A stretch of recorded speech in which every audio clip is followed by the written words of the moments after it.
Hello, welcome to my channel. आज हम लोग 10th मार्च के डेली करंट अफेयर डिस्कस करेंगे। तो जानते हैं आज कौन से इंपॉर्टेंट न्यूज़ आर्टिकल है। तो पहली जो न्यूज़ है वो एल सल्वाडोर के बारे में है। तो कॉन्टेक्स्ट ये है कि एल सल्वाडोर जो है वो फर्स्ट मलेरिया फ्री कंट्री बन गई है सेंट्रल अमेरिका की, और थर्ड मलेरिया फ्री कंट्री बन गई है अमेरिका की। सबसे पहले हम लोग इसकी लोकेशन देखते हैं कि एल सल्वाडोर कंट्री जो है वो कहाँ पे लोकेट करती है। तो यहाँ पे आपको मैप में दिख रहा है, ये नॉर्थ अमेरिका है, ये साउथ अमेरिका है, और यहाँ पे बीच में सेंट्रल अमेरिका है। तो ये जो एल सल्वाडोर है वो सेंट्रल अमेरिकन कंट्री है। तो ये पॉइंट याद रखिएगा, लोकेशन याद रखिएगा।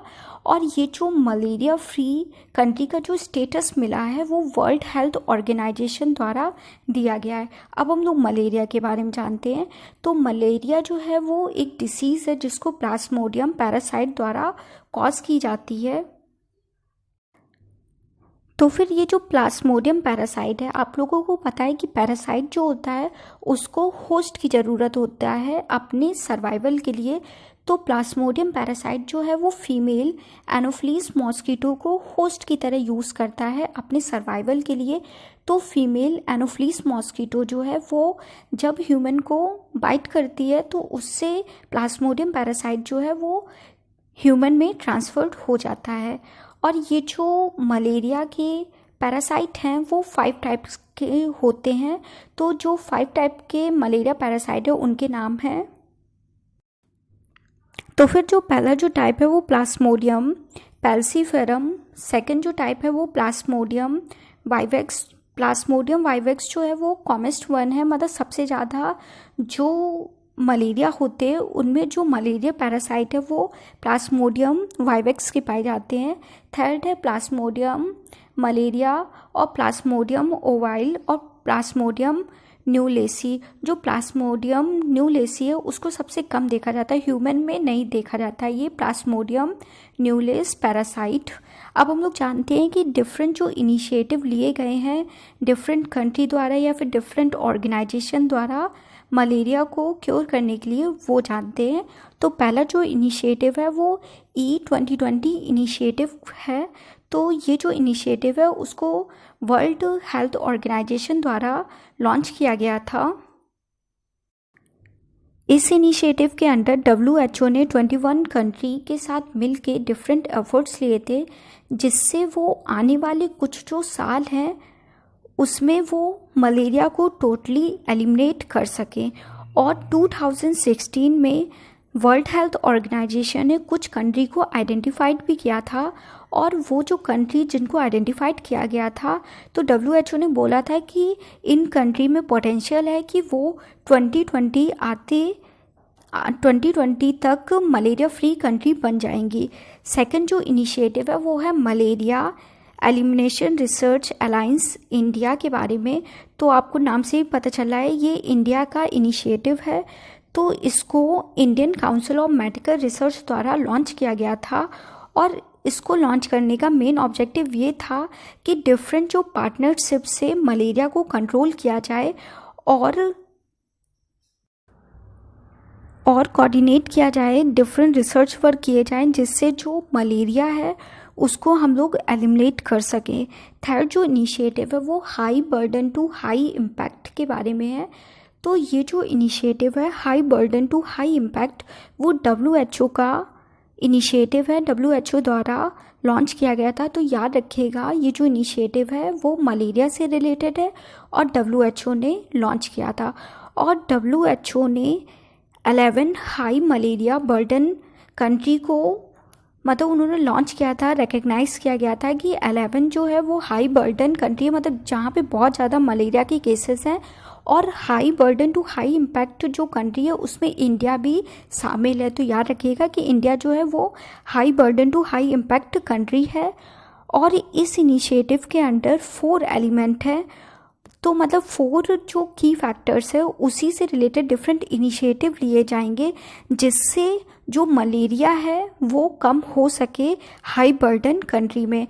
तो जो 4 की रिस्पॉन्सेस एलिमेंट है वो है political will to reduce malaria death, मतलब डिफरेंट पॉलिटिकल मेजर्स लिए जाएं जिससे जो मलेरिया से डेथ हो रही है वो रिड्यूस हो सके। सेकेंड है strategic information to drive impact, मतलब डिफरेंट जो इन्फॉर्मेशन है मलेरिया से रिलेटेड कि मलेरिया कैसे होता है, कैसे बच सकते हैं, तो उससे रिलेटेड जो इन्फॉर्मेशन है उनको डिफरेंट पीपल में, डिफरेंट कंट्री में, डिफरेंट पीपल में फैलाया जाए जिससे स्ट्रैटेजिक इन्फॉर्मेशन से जो उनका इम्पैक्ट है उसको कम किया जाए। थर्ड है better guidance policies and strategies, मतलब डिफरेंट गाइडेंस से, डिफरेंट पॉलिसीज़ से और डिफरेंट स्ट्रैटेजी से जो मलेरिया है उसके केसेस कम किए जाएं। और फोर्थ जो है कोऑर्डिनेशन नेशनल मलेरिया रिस्पांस, मतलब डिफरेंट जो कंट्री है वो डिफरेंट कोऑर्डिनेशन करे, डिफरेंट इनिशिएटिव ले जिससे जो मलेरिया है वो कम हो सके। इंडिया में high burden to high impact में 4 स्टेट हैं और वो जो 4 स्टेट हैं वो है वेस्ट बंगाल, झारखंड, चंडीगढ़ और एमपी। तो याद रखिएगा कि 2019 तक अभी इंडिया में high burden to high impact जो स्टेट हैं वो 4 हैं, वेस्ट बंगाल, झारखंड, चंडीगढ़ और एमपी। तो ये इनिशिएटिव के बारे में था पूरा, और ये जो पूरी न्यूज़ थी वो एल सल्वाडोर के बारे में था। नेक्स्ट न्यूज़ देखते हैं कौन सी है। नेक्स्ट जो न्यूज़ है वो मैत्री सेतु ब्रिज के बारे में है। तो कॉन्टेक्स्ट ये है कि प्राइम मिनिस्टर ने अभी मैत्री सेतु ब्रिज को इनॉग्रेट किया है और ये जो ब्रिज है वो इंडिया और बांग्लादेश के बीच का ब्रिज है। अब हम लोग मैत्री सेतु ब्रिज के बारे में जानते हैं। तो ये जो ब्रिज है उसको national highway and infrastructure development corporation limited द्वारा कंस्ट्रक्ट किया है। और ये जो ब्रिज है मैंने आपको अभी बताया कि ये इंडिया और बांग्लादेश के बीच कंस्ट्रक्ट किया है। इसकी जो लेंथ है वो 1.9 किलोमीटर लॉन्ग ब्रिज है और ये जो ब्रिज है वो फेनी रिवर के ऊपर बनाया गया है। और ये जो ब्रिज है वो इंडिया का सबरूम और बांग्लादेश का रामगढ़ डिस्ट्रिक्ट है उसको वो कनेक्ट करेगा। तो आप लोग बस ये याद रखिएगा कि जो मैत्री ब्रिज है वो इंडिया और बांग्लादेश के बीच में बनाया गया है। अब हम लोग और जानते हैं, तो आपको नाम से पता चल रहा है, जैसा कि आपको नाम से पता चल रहा है कि मैत्री सेतु ब्रिज, तो मैत्री मतलब होता है फ्रेंडशिप। तो मैत्री सेतु ब्रिज जो है वो एक सिंबल के तौर पे काम करेगा इंडिया और बांग्लादेश में जो फ्रेंडली बायलैटरल रिलेशनशिप है। और ये जो ब्रिज है उसकी सिग्निफिकेंस इसलिए भी ज़्यादा है क्योंकि मैंने आपको पहले ही बताया कि ये जो ब्रिज है वो सबरूम जो त्रिपुरा में है और रामगढ़ जो बांग्लादेश में है उसको वो कनेक्ट करने में हेल्प करेगा। तो ये एक कनेक्शन के तौर पे भी काम करेगा। और जब ये जो ब्रिज है वो त्रिपुरा का गेटवे ऑफ नॉर्थ ईस्ट के तौर पे भी काम करेगा। और ये जो ब्रिज है वो बांग्लादेश में जो चिटागोंग पोर्ट है उसकी एक्सेस प्रोवाइड करवाने में भी हेल्प करेगा। कैसे एक्सेस प्रोवाइड करवाने में हेल्प करेगा, क्योंकि ये जो ब्रिज है वो सबरूम डिस्ट्रिक्ट से कंस्ट्रक्ट होगा और बांग्लादेश तक जाएगा। तो ये जो पोर्ट है वो 80 किलोमीटर ही सिर्फ दूर होगा सबरूम डिस्ट्रिक्ट से। इस वजह से ये जो पोर्ट है उसकी एक्सेस प्रोवाइड करवाने में हेल्प करेगा ये ब्रिज। अब हम लोग जानते हैं फेनी रिवर के बारे में। फेनी रिवर के बारे में इसलिए जान रहे हैं क्योंकि ये जो मैत्री सेतु ब्रिज है वो फेनी रिवर के ऊपर ही कंस्ट्रक्ट किया गया है। तो फेनी रिवर जो है वो साउथ ईस्टर्न बांग्लादेश की रिवर है। ये जो है वो ट्रांसबाउंड्री रिवर भी है और जिस वजह से ये जो रिवर है डिफरेंट डिस्प्यूट भी है इस रिवर के वाटर के वजह से। और फेनी जो रिवर है वो साउथ त्रिपुरा डिस्ट्रिक्ट से ओरिजिनेट होती है और वो सबरूम टाउन से फ्लो होके बांग्लादेश में एंटर कर जाती है। तो ये जो पूरा टॉपिक था वो मैत्री सेतु ब्रिज के बारे में था। नेक्स्ट न्यूज़ देखते हैं कौन सी है। नेक्स्ट जो न्यूज़ है वो global energy and environment leadership award के बारे में है। तो कॉन्टेक्स्ट ये है कि global energy and environment leadership award जो है वो प्राइम मिनिस्टर नरेंद्र मोदी को मिला है। अब हम लोग इस अवार्ड के बारे में जानते हैं। तो ये जो अवार्ड है वो 2016 से दिया जा रहा है और ये जो अवार्ड है उसको Cambridge energy research associate week द्वारा दिया जाता है। और इस अवार्ड को देने का पर्पस ये है कि ये जो अवार्ड है वो रिकग्नाइज करती है कि जो ग्लोबल एनर्जी और इन्वायरमेंट के प्रति जो डिफरेंट कंट्री है या फिर डिफरेंट पर्सन का क्या कमिटमेंट है। और ये जो अवार्ड है उन लोगों को दिया जाता है जो डिफरेंट पॉलिसीज़ या फिर डिफरेंट जो सोल्यूशन है एनर्जी एसेस से रिलेटेड, अफोर्डेबिलिटी और एनवायरनमेंट स्टवर्ड से रिलेटेड डिफरेंट पॉलिसीज़ और सोल्यूशन को प्रोवाइड करवाते हैं, उनको ये अवार्ड दिया जाता है।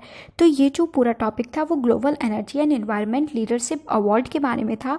आप लोग बस ये याद रखिएगा कि प्राइम मिनिस्टर नरेंद्र मोदी को ये अवार्ड मिला है और ये जो अवार्ड है वो Cambridge energy research associate week द्वारा दिया जाता है। नेक्स्ट न्यूज़ देखते हैं कौन सी है। नेक्स्ट जो न्यूज़ है वो सिमलीपाल बायोस्फीयर रिजर्व के बारे में है। तो कॉन्टेक्स्ट ये है कि सिमलीपाल बायोस्फीयर रिजर्व में आग लग गई है, फॉरेस्ट फायर लार्ज अमाउंट में देखी गई है, लेकिन जो उसका कोर एरिया है इस बायोस्फीयर का वो फायर की चपेट में नहीं आया, लेकिन उसके बावजूद भी रिच जो बायोडाइवर्सिटी है उन पे नुकसान पहुंचा है। अब हम लोग इस बायोस्फीयर रिजर्व के बारे में जानते हैं। तो सिमलीपाल जो है वो एक नेशनल पार्क और टाइगर रिजर्व है जो मयूरभंज डिस्ट्रिक्ट ऑफ उड़ीसा में लोकेट करता है। मतलब उड़ीसा के मयूरभंज डिस्ट्रिक्ट में ये जो बायोस्फीयर रिजर्व है वो लोकेट करता है। और ये जो सिमलीपाल बायोस्फीयर रिजर्व है वो इंडिया का 7 लार्जेस्ट नेशनल पार्क भी है और ये ईस्टर्न घाट के ईस्टर्न में लाई करता है। ये जो बायोस्फीयर रिजर्व है इसके अंदर जो मयूरभंज एलिफेंट रिजर्व है वो भी इसका पार्ट है। और इस बायोस्फीयर रिजर्व के अंदर Simlipal tiger reserve, Haragarh wildlife sanctuary और कुलहीरा वाइल्ड लाइफ सेंचुरी भी इंक्लूड है। अब हम लोग जानते हैं कि ये जो बायोस्फीयर रिजर्व है उसका नाम कैसे रखा गया। तो ये जो पार्क है उसका जो नाम है वो साइमूल नाम से डेरिवेट करके रखा गया है, क्योंकि जो साइमूल है वो रेड सिल्क कॉटन का ट्री है जो इस एरिया में ग्रो होती थी। मतलब इस पार्क के अंदर red silk cotton tree grow होती थी जिसका नाम साइमूल था। इस वजह से इसका नाम सिमलीपाल टाइगर रिजर्व रख दिया गया था। और ये जो रिजर्व है ये जो पार्क है वो हाईली बायोडाइवर्सिटी है। यहाँ पे डिफरेंट बायोडाइवर्सिटी पाई जाती है, जिसमें से जो 95 जो स्पीसीज़ है ऑर्चिड की और जो 300 जो स्पीसीज़ है प्लांट की वो सिर्फ इस पार्क में पाई जाती है। और ये जो बायोस्फीयर है वहाँ पे साल के जो प्लांट है वो भी पाए जाते हैं इस पार्क में। और इस बायोस्फीयर रिजर्व में जो बंगाल टाइगर, एशियन एलिफेंट, गौर और चौसिंगा जो है वो यहाँ पे रहते हैं, इनका होम है ये पार्क। और यहाँ पे डिफरेंट ब्यूटीफुल वाटरफॉल्स भी देखे जाते हैं। ये जो पार्क है उसको 1994 में बायोस्फीयर रिजर्व डिक्लेयर कर दिया गया था गवर्नमेंट ऑफ इंडिया द्वारा। और सिमलीपाल बायोस्फीयर रिजर्व जो है वो UNESCO world network of biosphere reserve का भी पार्क है 2009 से। और इस बायोस्फीयर रिजर्व में डिफरेंट ट्राइब्स भी रहती हैं। तो 2 ट्राइब्स मेनली रहती हैं इस बायोस्फीयर रिजर्व में और अदर भी ट्राइब्स रहती हैं, लेकिन 2 मेन जो ट्राइब्स रहती हैं उनका नाम है एरिंगा, खारियस और मनकिल दास जो है वो 2 ट्राइब्स मेन पाई जाती हैं। और अदर जो डोमिनेंट ट्राइब है वो है हु, गोंडा और मुंडा पाई जाती हैं ट्राइब्स इस बायोस्फीयर रिजर्व के अंदर। तो ये जो पूरा टॉपिक था वो सिमलीपाल बायोस्फीयर रिजर्व के बारे में था। नेक्स्ट न्यूज़ देखते हैं कौन सी है। दूसरा वो rating mechanism for national highway के बारे में है। तो कॉन्टेक्स्ट ये है कि ministry of road transport and highway ने फर्स्ट टाइम एक मैकेनिज़्म को रिलीज़ किया है जो नेशनल हाईवे को रैंक करेगा, रेटिंग देगा। अब हम लोग rating mechanism for national highway के बारे में जानते हैं कि कैसे जो रेटिंग मैकेनिज़्म होगा वो कैसे किया जाएगा?